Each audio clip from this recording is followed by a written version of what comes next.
Ľubomír Feldek, manželstvo.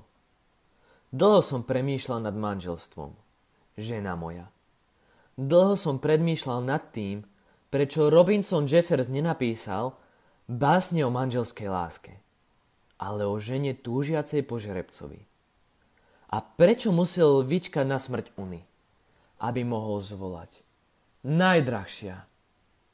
A zrazu mi to pripomína bodku nad i v jeho podpise, ktorá sa znáša až nad druhým N, ako mesiac, keď je už alebo ešte za obzorom. Áno, mesiac, ako ľudská šlapaj na ňom. To je manželstvo. Manželstvo, ľudské dielo, raketa, nie celkom pohodlná. To krásne víťazstvo nad človekom, nad prírodou, s pomocou ktorej vystupuje až nad mesačný povrch, ako Abelov dym, biely Armstrong. Ako by tam spránovo začul.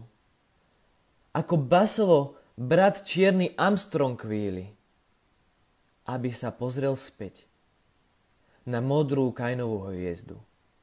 To krásne víťazstvo prírody nad človekom.